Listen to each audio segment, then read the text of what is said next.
Class में हम लोगों ने पढ़ा था, क्या पढ़ा था, ये सारी चीजें पढ़ी थी कि यदि a प्लस बी अनुपात b प्लस सी अनुपात c प्लस a आपके सामने दे रखा है तो आप कैसे निकालोगे कि a ratio b ratio c है।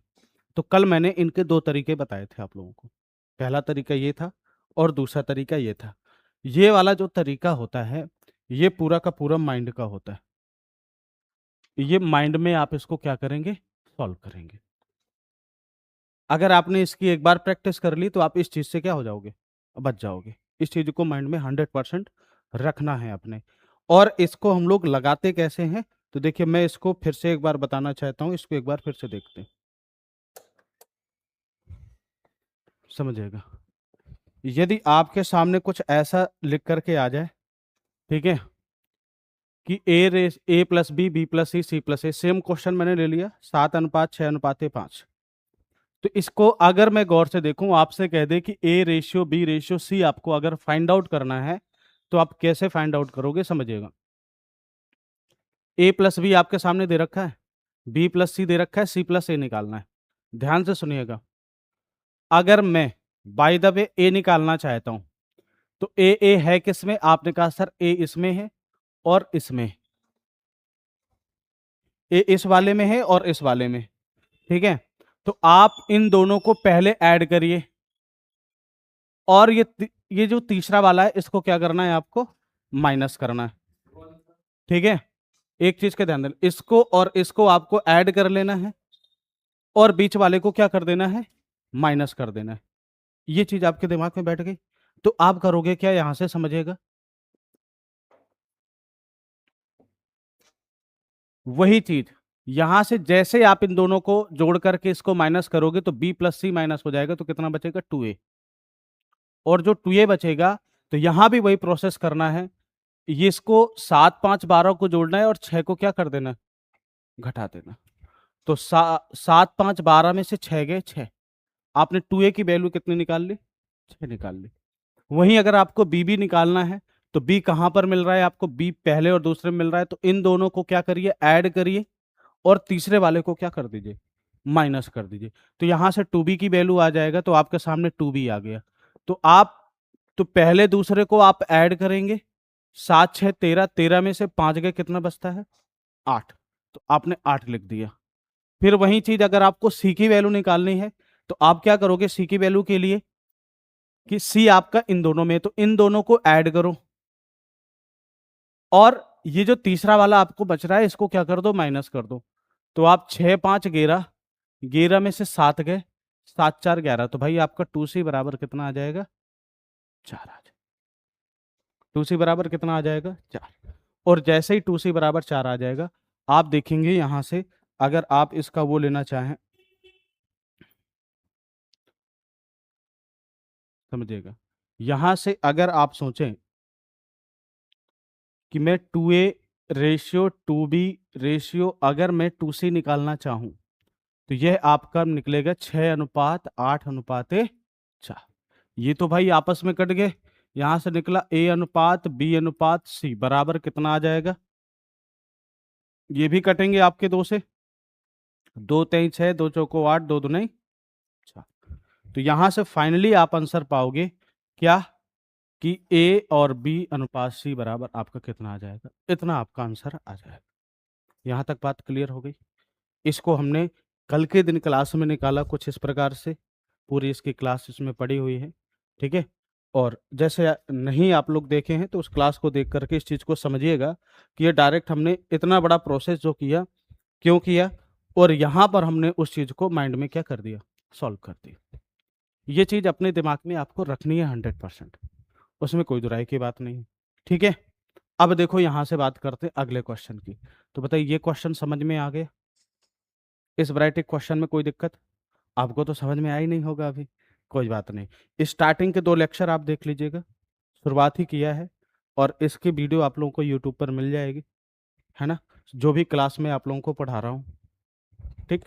तो उसमें आप जैसे ही देख लेंगे तो वहां से आपको पता चल जाएगा कि ये कैसे से कैसा है ना। रही बात नोट्स की, तो जो ये चीज़ मैं जितना पढ़ा रहा हूँ ये सारे चीज़ आपको मिल जाएगा, ठीक है। आपको वहाँ पे क्लास देख लेनी है कि मैं पढ़ा क्या रहा हूँ, और यहाँ से आपको नोट्स डाउनलोड कर लेने, या व्हाट्सएप में भेज दूंगा, या आप लोगों के टेलीग्राम चैनल में अपलोड कर दूंगा मैं इसे। ठीक है, आगे देखिएगा। अगर आपके सामने कुछ इस वैरायटी क्वेश्चन आ जाए तो बताइए भैया, यहाँ से अगर मैं निकालना चाहूँ b माइनस ए सी माइनस बी, ठीक है, और c माइनस ए का आंसर क्या होगा, बताइए क्या हो जाएगा, अनुपात क्या होगा। जिनको आता है लगाएं, नहीं आता है वो मेरे साइड देखिए। जिनको आता है ये क्वेश्चंस लगाने का प्रयास करें, जिनको नहीं आता वो क्वेश्चन इधर पे देखेंगे। ठीक है, एक एक करके क्वेश्चन को क्या करना है, ये रेशियो नहीं आया ना, ये मान के चलो आपके मैथ के बहुत सारे ऐसे सेक्शन हैं जो आपको नहीं आएंगे, ये दिमाग में बैठा लेना आप लोग। ठीक है, तो रेशियो आना बहुत मस्ट है, जरूरी है, समझिएगा थोड़ा सा। देखिएगा, यहां से अगर मैं बात करूं भैया, आपके सामने ये लिखा हुआ है, और आपने अगर इस क्वेश्चंस को बड़े ईमानदारी से देखा है तो ये क्वेश्चन और प्लस ये क्वेश्चन, दोनों बात क्या है, सेम है, बशर्ते इसमें क्या लिखा हुआ है, स्क्वायर लगा हुआ है, और इस पीछे वाले क्वेश्चन में स्क्वायर नहीं लगा हुआ है। दोनों में केवल इतना ही अंतर है, बाकी सारी चीजें सेम है। आप देखेंगे यहां पर जो लिखा है, तो वही चीज मुझे अगर ए चाहिए हो तो क्या करेंगे हम लोग, क्या करेंगे जी, इन दोनों को ऐड करेंगे। ठीक है, इन दोनों को ऐड करेंगे, और ऐड करने के बाद आप देखेंगे फाइनली, और बीच वाले को क्या कर देंगे, माइनस कर देंगे। तो आप देखेंगे मेरे पास 2a स्क्वायर आ जाएगा, क्या आ जाएगा जी, 2a स्क्वायर, 2a स्क्वायर। और 2a स्क्वायर मतलब आपने कहा सर 34 और 45 को जोड़ेंगे, और 61 को क्या कर देंगे, माइनस कर देंगे। आपने कहा सर 34 45 कितना हो गया, 5 4 9 4 3 7, और 61 को जैसे ही आपने माइनस किया, कितना बना आपके सामने,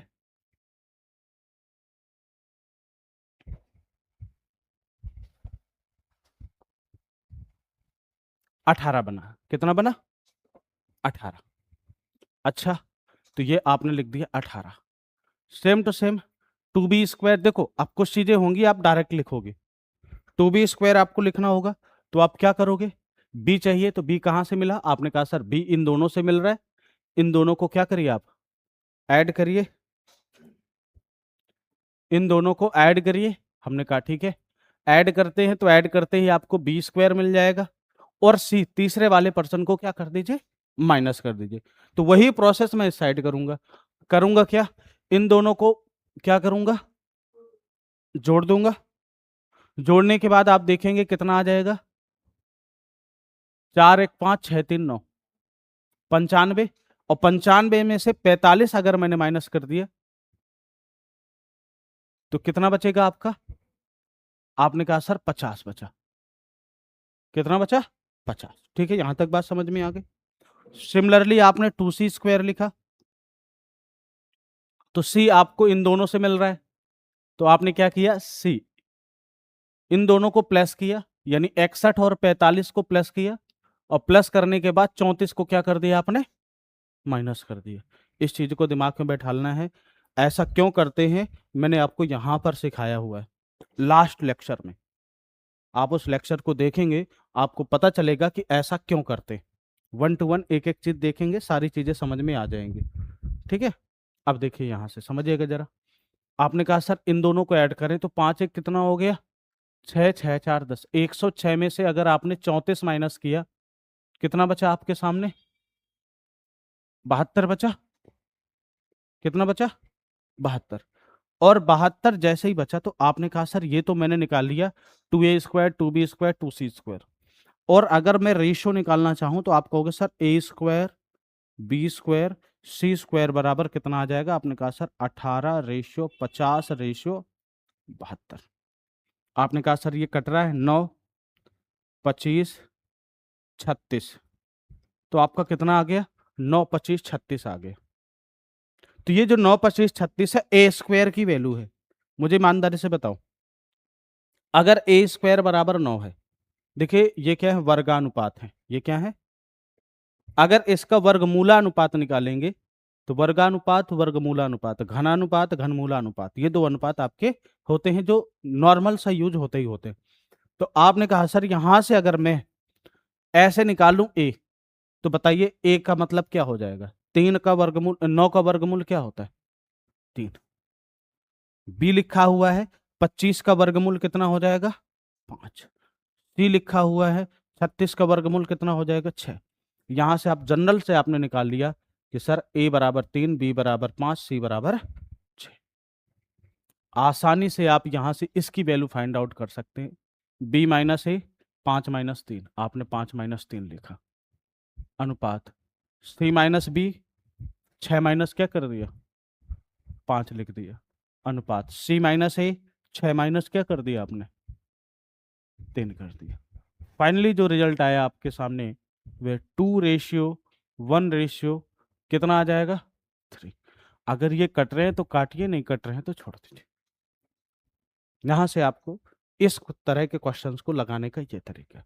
बशर्ते जो यहाँ की ये चीज देखिए, मैं जो लिख रहा हूं यहां से यहां तक, ये बकवास है। मतलब इसको आपको माइंड में सॉल्व करना है, ताकि आप ये वाला स्टेप यहां से आप इस क्वेश्चन को क्या कर सके, सॉल्व कर सके। स्टार्टिंग है, सारी चीजें आपको समझनी पड़ेंगी और लिखनी पड़ेंगी एक एक करके। तो इसको आप समझ लीजिए, और कहीं पे दिक्कत हो तो बताइए, फिर आगे चलते हैं।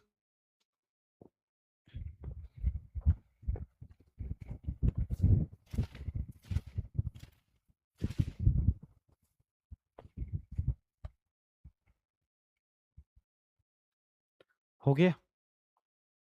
चलो।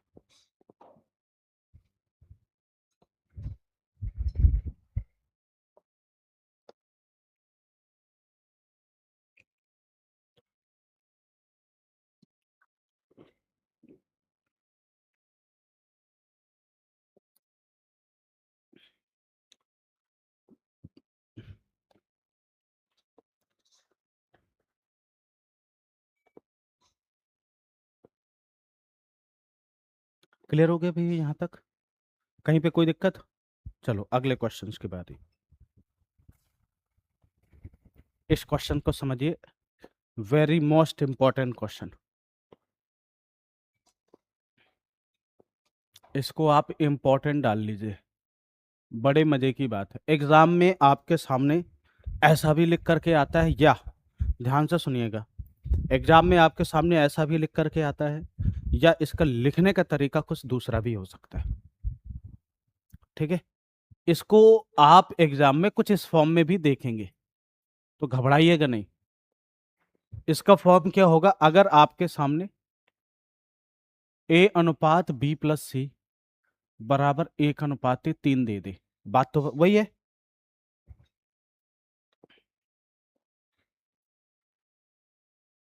सी अनुपात ए प्लस बी बराबर आपको दे दे 5:7, ऐसा कुछ दे दे आपके सामने, तो चीजें हैं किसी भी प्रकार से दे सकते हैं, और आपसे पूछ ले then find B ratio A plus सी बराबर क्वेश्चन मार्क।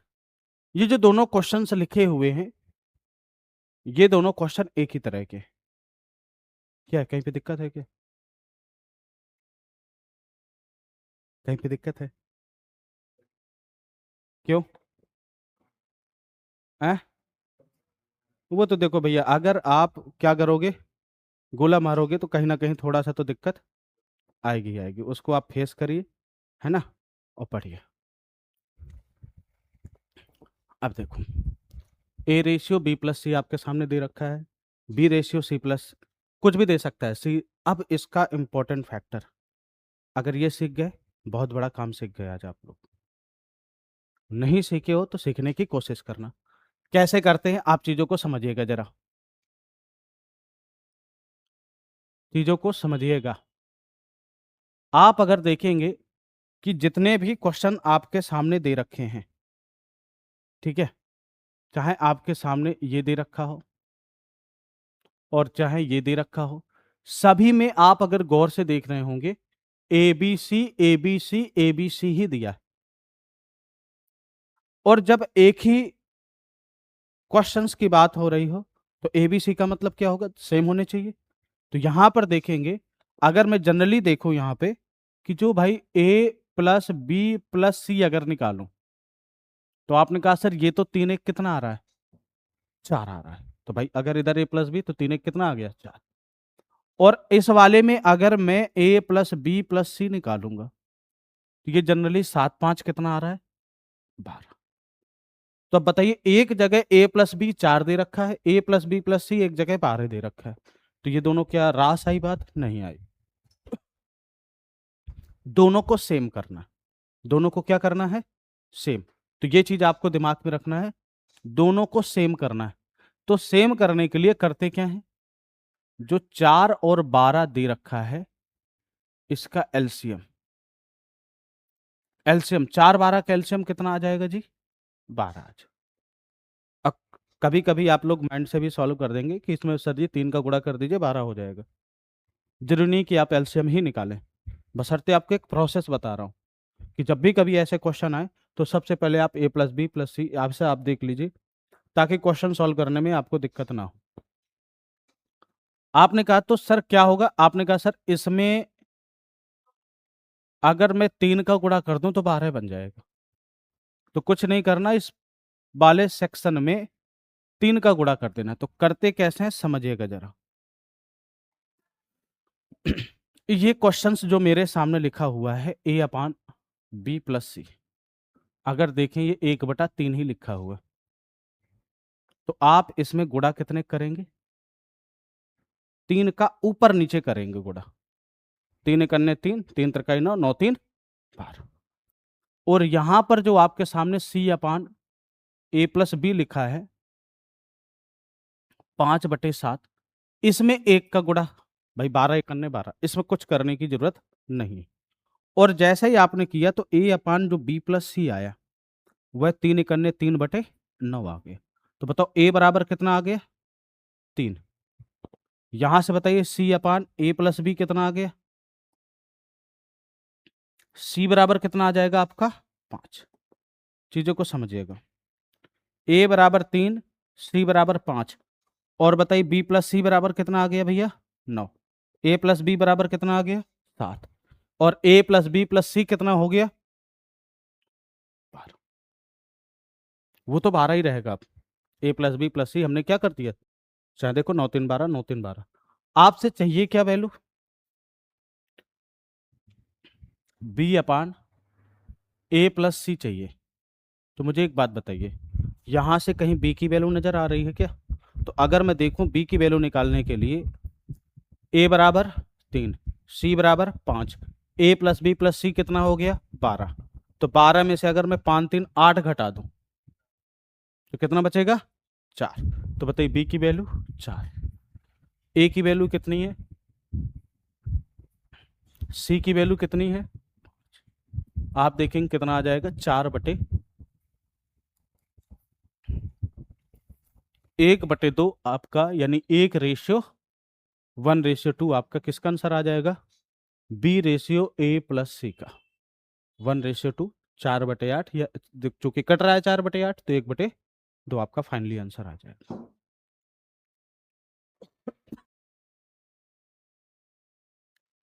यदि मैंने कह दिया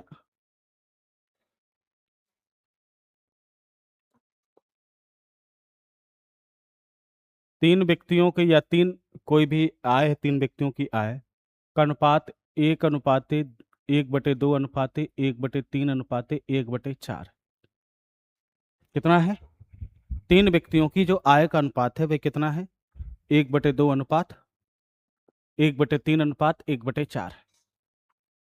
तो आपसे कह दे, यदि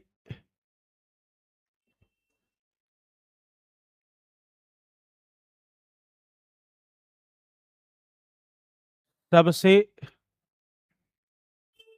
कम व्यक्ति की आय,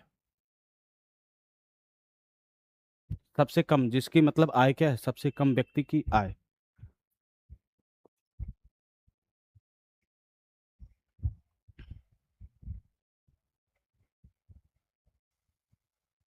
36,000 रुपए है, तो तीनों की कुल आय कितनी होगी,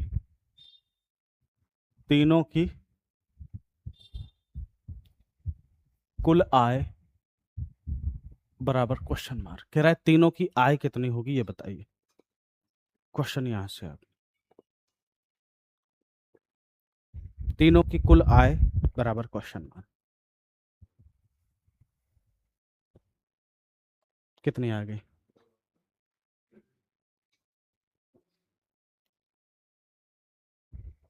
देखिए, तो आप कहोगे सर, तो सबसे पहली बात आपको मैंने एक चीज बताया था कि जब भी कभी रेशियो फ्रैक्शन के फॉर्म में लिखा हो तो उसको किस फॉर्म में कन्वर्ट कर दीजिए? इंटीजर के फॉर्म में कन्वर्ट कर दीजिए। तो इंटीजर के फॉर्म में सबसे पहले मैं इस फ्रैक्शन को इंटीजर के फॉर्म में कन्वर्ट करूंगा तो कितना आ जाएगा? 1/2 रेशियो 1/3 रेशियो 1/4। इंटीजर के फॉर्म में कन्वर्ट करने के लिए 4 3 12 का यानी इनके एलसीएम का मल्टीप्लाई करूंगा। किसका मल्टीप्लाई करूंगा? एलसीएम का। तो आप देखेंगे एलसीएम का मल्टीप्लाई करते ही ये जैसे 2 छक्का 12, 3 चौको 12, 4 3 12, यानी इसमें से अगर आप देखें तो कितना आ जाएगा? कितना आ जाएगा? 6:4:3। तो जिसका रेशियो छोटा उसकी आय छोटी, जिसका रेशियो बड़ा उसकी आय बड़ी। तो भैया कह रहा है कि सबसे कम व्यक्ति की आय कितनी है भाई? 36,000 रुपए। तो आप देखेंगे इनमें छोटा कौन? 3। तो 3 यूनिट का मतलब है 36,000 रुपए।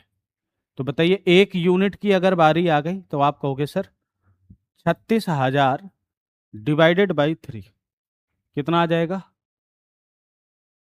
12,000। कितनी बार में जाएगा? 12,000। तो आप कहोगे सर 1 यूनिट का मतलब है, 1 इकाई का मतलब है 12,000। 1 इकाई का मतलब 12,000। तो मुझे ईमानदारी से बताइए, अगर 1 इकाई का मतलब 12,000 है तो बताइए क्या कह रहा है? तीनों की कुल आय कितनी होगी? तो आपने कहा सर तीनों की कुल आय 6 4 10 3 13। तो आपने कहा सर 13 यूनिट का मान निकालो। किसका निकालो? 13 यूनिट। तो आप कहोगे सर 13 गुणे 12,000। तो यहां से निकालोगे 112 गुणे 13 कितना होता है? 156। 156 और 3 ठो जीरो लिख दो।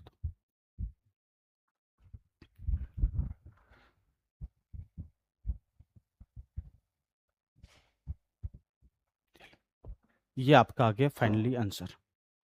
बात समझ में आ गई?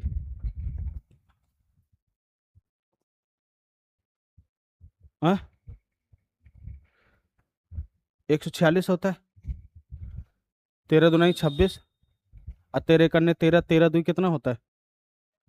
15 ही होता है मेरी समझ से। 46 नहीं होता। कितना हो जाएगा? ये आपका आंसर आ जाएगा। यहां तक बात समझ में आ गई? तो हमने एक चीज ये पढ़ लिया। अगली बात समझिएगा, कल से इसमें क्वेश्चन प्रैक्टिस होंगे। सारे कंसेप्ट बेसिक जितने भी इसके ला हैं मैंने क्या कर दिए हैं? आपको करा दिए हैं। अब केवल इसमें क्वेश्चंस लगाए जाएंगे। अब इसमें कोई खास कंसेप्ट नहीं बचा हुआ है। जितने कंसेप्ट थे 3 4 क्लास में मैंने आपको क्या कर दिए हैं? बता दिए हैं। और 20 लगभग इसमें क्या है? स्लाइड है। अब आप मुझे एक बात बताइएगा, जरा समझिएगा थोड़ा सा। अगर मैंने कह दिया किसी व्यक्ति की आय 8:11 हो जाएगी, बढ़ करके 8 क्या हो गई? 11। तो मतलब समझ रहे हो, क्वेश्चन में जो पहले वाला था वो 8 है और जो 11 लिख दिया गया वो कौन सा है? बाद वाला है। तो 11 की वैल्यू आपके सामने क्या है? दी हुई है, या 8 की वैल्यू दी हुई होगी और दूसरे की वैल्यू निकालनी होगी। ऐसे भी क्वेश्चन आपको देखने को मिलेंगे। तो मेरी समझ से आप लोगों को ये चीज यहां तक क्या है आज सफिशिएंट है। कल हम क्वेश्चन क्या करेंगे? इसके प्रैक्टिस करेंगे और क्वेश्चन लगाएंगे, ताकि हम अभी तक की जितनी सारी चीजें हमने सीखी यहाँ तक, ये भी जितनी सारी चीजें हैं, ये सारी चीजों का हम यूज करना वहां पे क्या कर सके? सीख सके। ये सारी चीजें हमने सीखी A to Z। ठीक है, तो शेष क्लास आपकी इसकी कल होगी।